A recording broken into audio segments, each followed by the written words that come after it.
بیمان من سوزم و تو جاویدان باشی. بیمان من میرم و تو در امان باشی. مقصد همین سرودو رو میخوند دوست مراد علی. السلام علیکم برادران عزیز، برادرای قدردان. روزی همت بخیر و شادی باشد. در این روزهای سرد زمستان گفتنی های اون رو دارم که خداوند خونکاتون گرم باشه، کیسکاتون پول باشه، کودکاتون در بالا در پیشتون باشه. هم کنکریت نکرده بگیم آغوشتون پر باشه، همه زناتون آغوش دا بگیرین گرمکک زندگی کنین. زندگی خودش همی های. ما راستی گپ دینا چی رفتیم؟ فیض آباد با زیارتی شادروان استاد دوست مراد علی رفتیم. بعد وقتی که در همین اینترنت در میخواد که بسیاری از چیزا نمیستی و لنتا دا برآمدن میگیرم. بعد یک چیز اهمیت دادم، من نفهمیدم شادروان دوست مراد علی را اینجا جای زیارتگاهش بود، قبرستانش دیگه جدای. کسانی که میدونن مرحمت بنویسن، با هستن خیلی برادرایی که میفهمن میدونن اونجا را.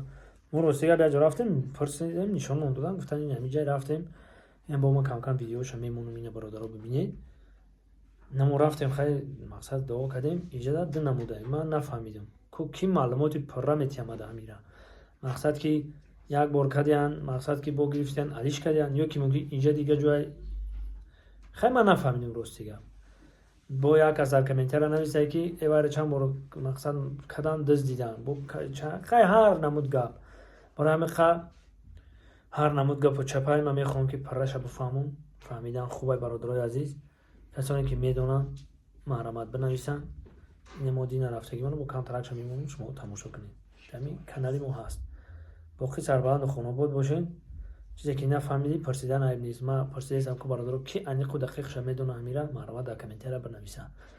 باقی سربلند و خوناباد باشین. خداوند یارو مددگارتون. زنده باشین. کس په خور نکو خور نمیشی.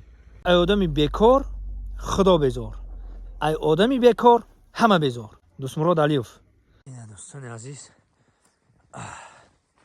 بسم الله الرحمن الرحیم. السلام علیکم یا اهل قبول و علیکم السلام یا اهل صبور. خداوند بزرگ جاتون جنت کنه. گپ مامیه که برادرای عزیز، هیچ که جای احمد زویی را نمیگیره، هیچ کس جای دوست مراد علی را نمیگیره، هیچ کس جای دیگر استادایی که مثل عبیدالله رجب و مثل دیگر استادایی که در طی خاکان هیچ که جای او را نمیگیره.